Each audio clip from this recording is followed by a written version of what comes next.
Okay, take two. Sorry, we had a cat fight. Where were we?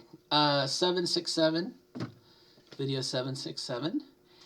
And this will be kind of a catch-up video. And I want to talk about a couple different things. Hopefully I'll hit all the bases. You'll forgive me if I don't, but you won't know if I don't because only I know what I'm going to say. You don't. But I want to talk about kind of the biggest thing in the room. Well, I am the biggest thing in the room. But 2 weeks ago, I broke up and kind of have been still recovering from that. I still kind of have. Let me see if that's any better or worse. No? Okay. But I kind of have reached that point where you're moving on, you're doing other things. I've recently gotten back into Pokemon, which is probably the fill-in, keep my brain occupied. But just want to talk about a couple things. Looking back, you know, kind of when you go through something and after it, you kind of look back and kind of, I don't know about you, but my brain starts to like bring evidence, you know, oh, I told you this wasn't going to work out, or oh, this, you know, didn't you see this sign from the beginning? And someone had posted, I think it was Gail on my Facebook page, Galian. It might have been Reese, I don't know. But it was a meme about in a relationship, the things that you overlook are the things that will ultimately break the relationship. And, you know, you kind of think about, well, overlook means you don't see them, but overlook in a sense of things that you are aware of that you kind of accept. You know, like, well, I can accept that, you know. So-and-so doesn't like half and half in their coffee. They like milk. I can overlook that. You know, that if, just as an example, I realize that's kind of trite. I'm using that as a fill-in for something specific that would be personal to me. But, you know, eventually, that is the thing that's going to break up the relationship because those are white flags, or maybe red flags, more appropriate. White flag is surrender. Red flag is warning that something ain't right. Something's not going to work out. And so that meme is what got me thinking, you know, about 2 weeks ago that, yeah, this is not a good relationship. And so I kind of wanted to share that with you if you're in the process of dating someone or you're thinking about dating someone or just in the future. If you're having a conversation with a potential significant other and something kind of pops up and you say, oh, well, it's not that big of a deal for me, that may very well be a red flag that you need to be aware of because it may actually be the thing that breaks the relationship much down the road. And I like to think that I'm maybe you and definitely me, you know, the sooner I can find out that something is not going to work out, I want to know about it. You know, I don't want to spend 2 or 3 months building bridges that are eventually just going to fall apart for something that I knew on day 2 or day 3, you know. But I definitely would be the first to say that, you know, I think I probably, and this might be a sign of desperation, but, you know, I probably would overlook just about anything. Because I thought, you know, we were not, I didn't think I would be compatible with anybody. And so, you know, that would kind of be a tidbit. And then the second thing that I wanted to talk about, if I can keep on track here, there's a behavior with people in relationships, and I noticed it in this last one, and I guess I want to share it with you, just kind of as a heads up. If someone, and you might do this yourself, I'm sorry, I'm going to adjust the camera down a little bit. This camera is, I found this camera. I didn't buy it, so It's not really. Yeah, well, it breaks the. Usually, you want your eyes at 1/3. That's photography. But I'm gonna use my hands later, so I need my hands, my puppets. Um, where were we? Oh, this is a technique that someone might use on you if there's something that, and part of the relationship process, discovering someone, talking with someone new, you do a lot of questioning and, hey, do you like pepperoni on your pizza, would be an example. That's a good segue. And so here's the behavior. Here's what it is. Someone has something they don't want, they're afraid that's going to be a turnoff for you.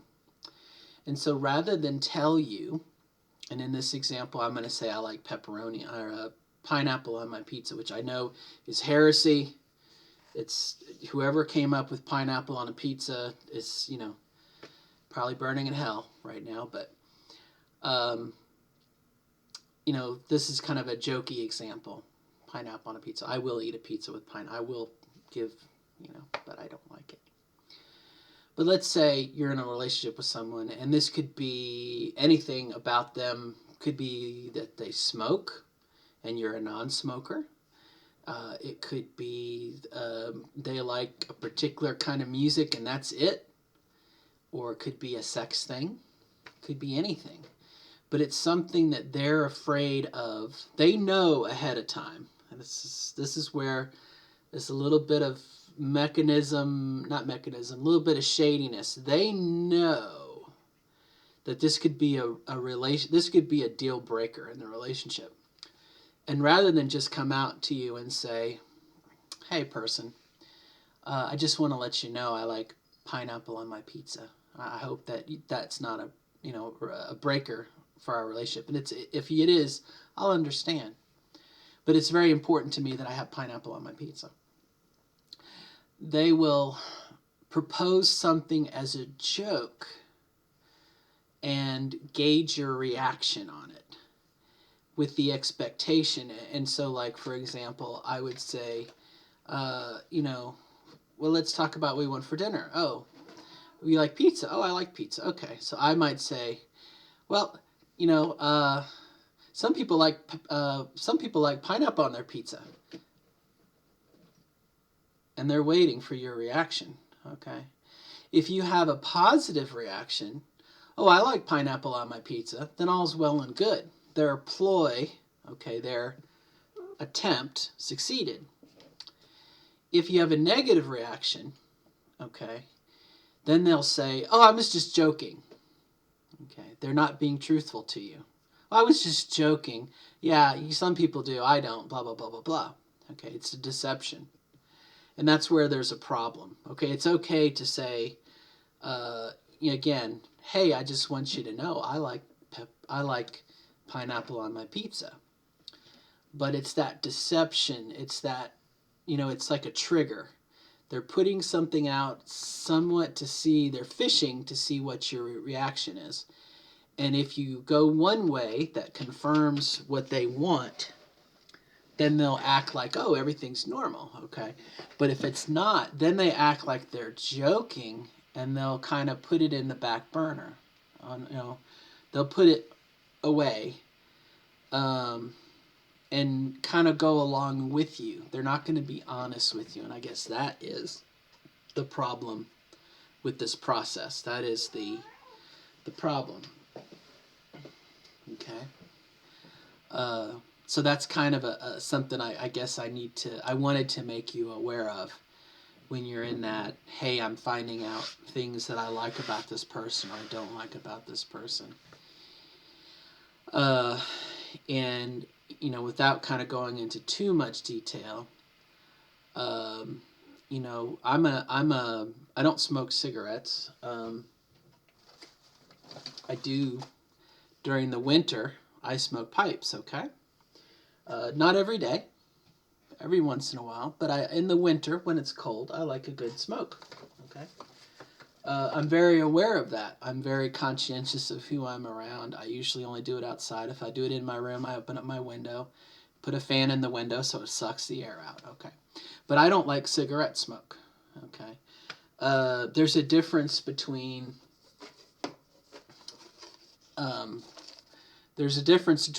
pipe tobacco in my mind. That's kind of formulated. This here is vanilla, caramel, and honey. Okay, this smells really good and tastes really good with a cup of coffee. To me, there's a difference between pipe tobacco that has a really good smell and is kind of almost like a drink, like an alcoholic drink. You enjoy it, you savor it, you relax with it. Okay, there's a difference to me between that and a cigarette, which is just as fast as I can, and then I'm gonna smoke another one.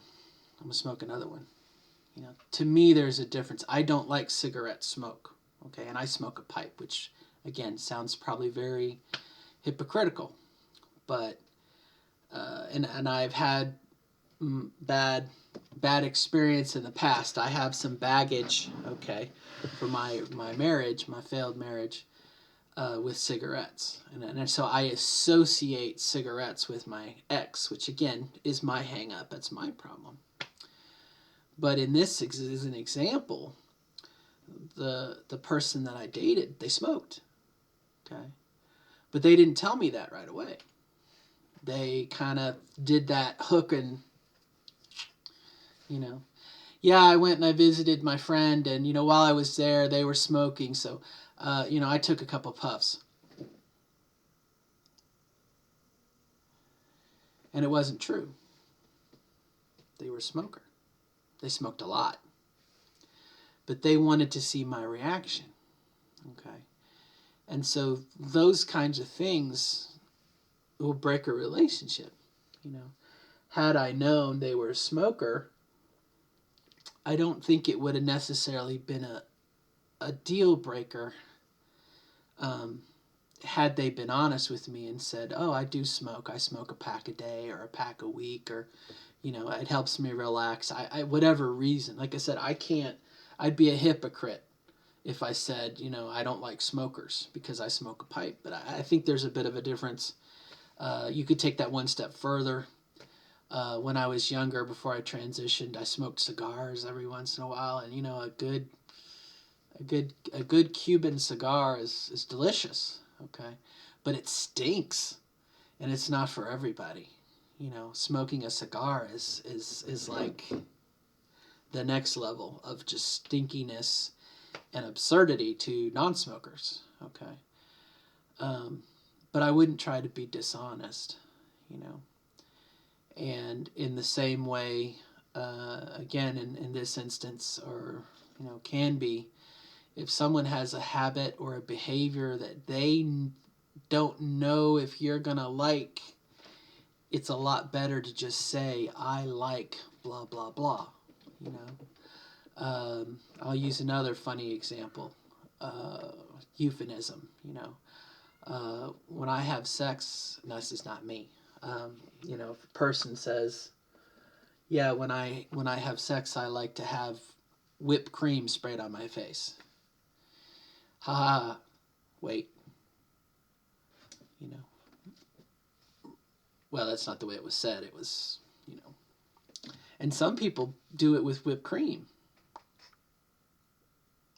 waiting for that reaction instead of just saying, "Hey, you know, I have a food fetish and I like to have whipped cream when I have sex." You know, again, to be honest and open, those are the things you need to have a conversation about, because definitely for me, whipped cream, not interested. You know, not interested. And you know, again, it kind of, and I guess once that gets out into the open, you know, once you realize you're kind of being manipulated, I know for me that would be a deal breaker. And I've said this before, with me and trust. Um,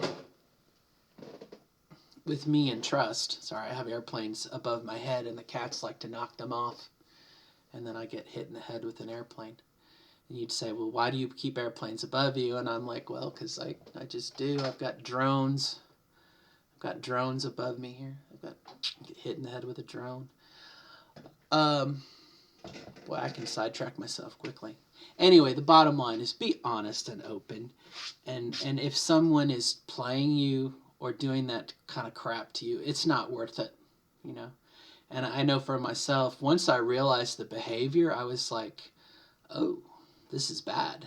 You know, this isn't going to work out. I can't be in a relationship with someone who's going to do this to me. And then again, those videos, they kind of hindsight's 2020. The things that got presented to me in that jokey kind of question form, they got weirder and weirder and weirder. Which some people are into weird stuff, okay, and this is like whipped cream to the maybe next level, okay, in terms of sex and things done during sex. But you know, it's if you ain't into it, you ain't into it, and I'd much rather find out about it on square one. You know, hi, my name's so and so, and I like my feet covered in mayonnaise when we have sex. I mean, just pulling something at random. Okay, fill in your own blanks. You can wonder what I was told, and just not my thing. I'm not. You know, it's not a condemnation of people who like things done to them during sex. You know, there's a place for that if you're into it. I'm not, and so just get that out in the open. So anyway, Robin's lessons on relationships, but I can say definitely I was overlooking a lot, and because I wanted the attention, I think, you know, I'd use the analogy about being kind of a starving child. I wanted that affection, and again, in hindsight, you're like, but it's not, you know. What's the balance there? So I guess it's some stuff to be aware of. And, you know, that said, this was my first relationship after transitioning. So I was ecstatic. I was ecstatic to be given little love notes during the day and little pick-me-ups and, you know, I love you, or I like you, or I think you're nice. You know, all of those things are nice. You know, I definitely craved it. I can think of my friend Brenda, who we talked one time about just wanting to go on a date with a guy, you know, or if you're the other way, a girl, or either whichever way, somebody, and be treated, you know, again, in this case would have been stereotypical gentleman lady behavior. Have someone open the door for you, have someone hold out your chair for you and push it in, you know, have someone do the stereotypical things that the time frame that you were raised in. You know, that was what I wanted, and that's what I was getting. I just didn't realize there was some ulterior motives going on. You know, and again, you see that when in hindsight, and you know, now going forward, I'm aware of it. Now you're aware of it. You know, maybe you won't make the same mistakes that I did. I hopefully won't make the same mistakes. Going knock on plastic. I don't have any wood nearby. Here, knock on my pipe. Okay, knock on wood. You know, hopefully we learn, and that's kind of something that I've talked with my daughter a little bit about what happened, not the details of the why and the when, but just about her and dating, and you know, just be aware, be honest with yourself. That said, you know, I learned for myself that I'm definitely a couple things. I've learned I'm definitely asexual. I'm not interested in having sex really. There's a curiosity there, and obviously, having had GCS, I want to know what it's like. I want to know what it's like to be penetrated. But what I did experience, I didn't particularly care for. And I was in it was a relationship with a trans man. He didn't have a penis. And, um, I learned uh, it's not, for me, it's not fulfilling, you know, to get in bed with somebody and do this and nothing happens. I want this, not so. Probably if I was pre-op, it'd be different, then we would have penetration, but, I didn't want to do the penetrating. I want to be penetrated. I want to be the woman having sex with a man, and I'm very much aware of the fact that once I try it, I may not like it, and like I said, right now I'm pretty much asexual. I'm just curious, and I want to experience it, but it's not something I live for. And back on my experience with the trans man, I thought about, they're on testosterone, their body is changing the way my body changed when I was on estrogen. And so, number one, having that sex drive is important, and the libido and everything. I mean, guys, if you remember, guys, have hard-ons, and I mean, it's just one of those things. I'm like, well, this is normal. But then, looking back, I'm like, every conversation we had was steered towards sex in some way. And again, it was that hook. It was that hook and question. Oh, I have such a hard on today. And now I am giving away personal information. And I never said that to a woman when I was a man dating. I never said, oh man, I have such a hard on today. I thought about you and got hard. No, something else was going on there. So again, hindsight's 2020. Especially now, it's 2021. You look back, it's 2020. But what else I wanted to talk to before I ramble on too long is... So anyway, so I learned two things. I learned that I'm definitely asexual. I don't care for sex as much. And it makes me kind of curious about if I was in the position to get some of this action. I probably wouldn't enjoy it as much, I definitely, if you can't tell by the pipes, I have an oral fixation somewhat. I like having something in my mouth when I smoke. But, I want to try fellatio, okay? Again, those are things I just want to try. But it's not something I get up every day and, lament, so... an asexual person being in a relationship with someone who is hypersexual, just not going to work out. If that is the case that you're in, or I was in. I won't say. That said, I also learned that, a trans man and I are not compatible. Again, nothing. You feel the grind and you're like, oh, I can't wait, this is happening, and nothing happens. It's like dry humping, So I learned that. So, out of this, I learned that I would need a cis guy, or an assigned male at birth, AMAB, And so those are, two very valuable lessons. And also the third, not to be suckered in. 3 lessons, I guess. So it's not that bad of a deal. Now, 2 weeks later, it definitely sucked at the time. Like I said, I'd gotten so used to getting up in the morning and texting and going to bed at night and texting and, kind of the stuff. I know what I like and I know what I don't like. And that's, if you can walk away from it and learn, I guess it's kind of worth doing. That said, knowing what I know more about myself now, if they say there's a lot of fish in the sea, they say there's a dating pool.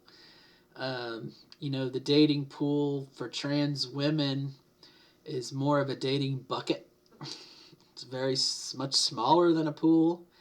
And for me, again, knowing what I want and what I don't like, I've kind of gone from the dating bucket to the dating bowl, maybe the dating mug. I don't know. A smaller body of water, smaller options. I'm not going to say that it won't happen. There's a possibility that it will happen. Sorry, the kitty cats are playing with each other through my door. But it's just the dating pool is just smaller, and one can hope that.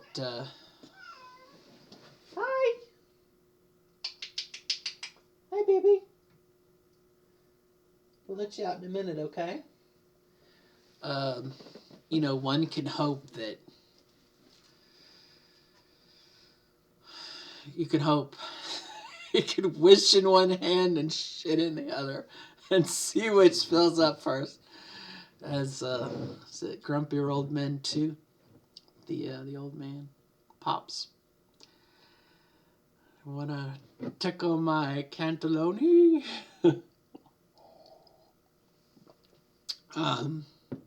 But yeah, that was the thing. Is it's realizing the dating pool has gotten smaller, just smaller, and my hope is that I will eventually meet someone who, again, can accept the fact that I'm asexual and that I may not like, penetration and I don't know. Again, that's the next learning thing. This thing is such a, much like life, I guess, is a learning thing. It's a learning thing. I used to think that you transition and that was it. I'm a woman now, haha. And it's just, for me, I found out it's just not that way. It's much like life. Every day we're just learning. We're learning what we like. We're learning what we don't like. And hopefully we don't get sad about it. I mean, I could get really sad and, oh, I won't find anybody. No one will like me.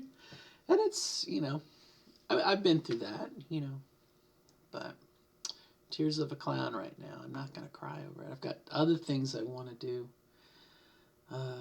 Pokemon and other stuff. But I thought I would just share kind of what's going on and that I'm doing okay. It's like I said, I had my moments. I miss like I said, I miss those little things. I miss that interest.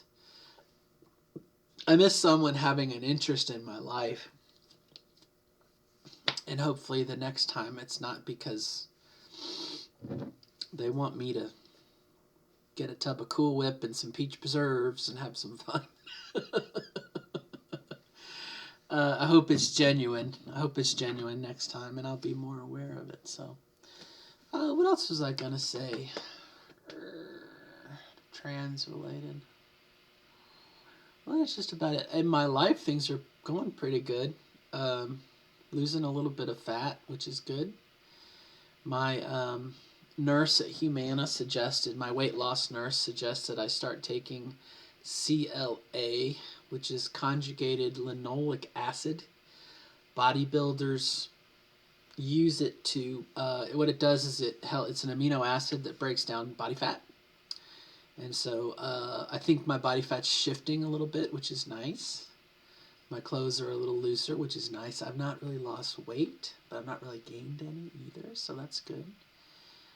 Things at work are pretty good. I'm moving into a new kind of a lateral move into a different position. Won't get paid any more money, just doing more work, but I feel more entrenched.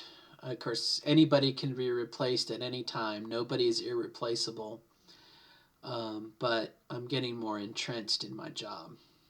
I'm no longer the newest hire, even though I still am the newest hire. we have a number of people that are leaving, and so they're going to have to eventually hire some new people, and I won't be the lowest person on the totem pole. And that is about it. So, yeah, we covered everything I wanted to talk about. I hope all is well for you in your journey this week as you go along. Like I said, I used to think it was over.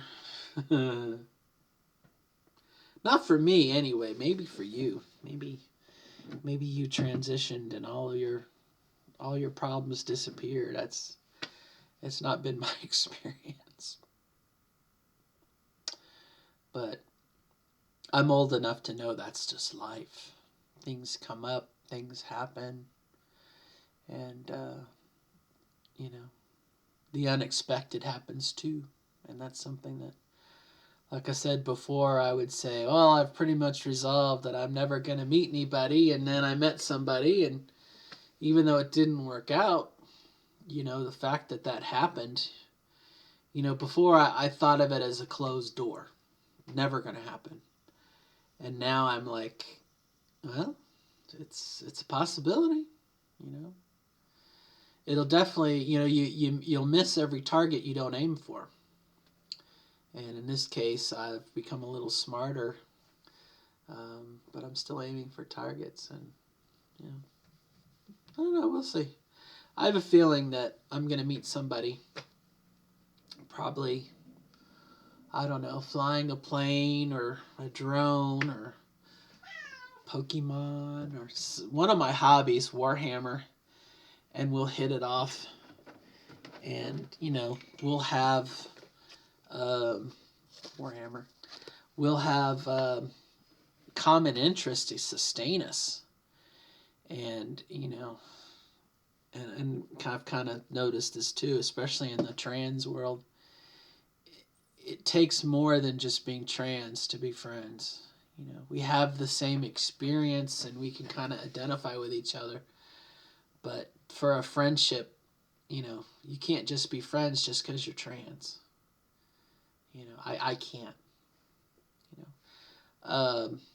And so maybe, there has to be kind of a similar interest or a common basis or whatnot, whether it be age and stage in life or being a parent, having a child. Those are things you can kind of identify with and understand. And unfortunately, I've cut off a number of people, and I'm sad to say I've done it, but just because we just don't have any interest together. But I hope again, I think my future husband I will meet at one of these events. Yesterday, much to my credit, I went to the Louisville Game Shop. I'm trying to think of the name of it. It was like Cards, Comics, and Collectibles in Louisville. And because I was curious to see what it was, I went to the Pokemon website, and they had a league, which is kind of neat. You can hook up with 3 or 4 other people, and as a team, play a game, and based on that, win prizes and whatever.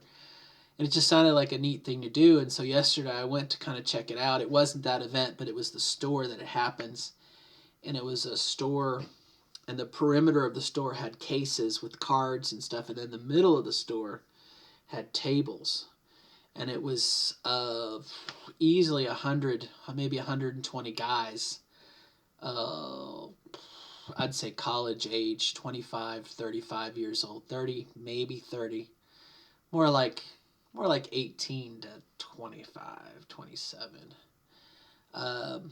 Just playing games. And they were playing, some of them were playing Magic. Very few. Some of them were playing Pokemon. Some of them were playing Yu-Gi-Oh! Okay, Yu-Gi-Oh! If you see a 35-year-old man playing Yu-Gi-Oh!, that's a Yu-Gi-Oh! Fan right there. And other games that I had never heard of, card games. And the room stunk, oh golly, like rancid beer and sweat. Okay, guys that my daughter calls neck beards. She says neck beards. Were they neck beards? And I said, well, some of them had neck beards. She says, oh, you don't want to hook up with a neck beard. And I'm like, well, what's a neck beard? I've never heard of a neck beard. And she just said, it's just somebody who's as we talked about it, it's a guy who basically has given up on attracting a woman, a mate, and so they're kind of like Neanderthals, with the big beards, and they belch, and they have no social skills, and this is a lot of stereotypes, obviously, very negative. And I was like, yeah, you don't want to hook up with a neck beard. Little did she know, I used to have a neck. I used to have a long beard. There were pictures of. I don't have any pictures of me posted, but I used to have a very long beard once upon a time. I used to think I looked really cool. I have a pipe. I keep reaching for this pipe. I can't wait to smoke it. I won't smoke it. Maybe I will later. Now that I've tasted it. But yeah. Anyway, I've rambled long enough, wasted your time. But just some things I wanted to share about, and maybe, and the hope, as much as this is very cathartic for me to talk about and to bring some things out and kind of to work through them, maybe psychologically. The hope, I think, with any trans person is you hope you make it easier for the person coming behind you. So if I've shared with you some things today that you can use in your transition, in your seeking someone, in building a relationship, in being your authentic self, I hope that is beneficial to you. It certainly is. It certainly, makes my ego feel better knowing that I made a video that might help somebody else out. But that's kind of the goal, is to share my life, but also, you know, don't make the same mistakes I did, or if you did, learn from them. That's the hope here. That's the hope here. It's not me, and you can see by the numbers on the channel, this is not a money making scheme. There's no ads. I'm not making any money. I'm just sharing what's going on in my life. I often will listen. I don't say often. I do listen to these videos throughout the week, and it probably makes me sound like I'm very egotistical. I'm not. It helps me to, like I said, take a very complex knot and kind of slowly pull it apart and work the threads free, um, whatnot. So, all right, I better let the kitty cats out. Till next time, good luck to you in becoming your authentic self. Bye. Till next time. Bye.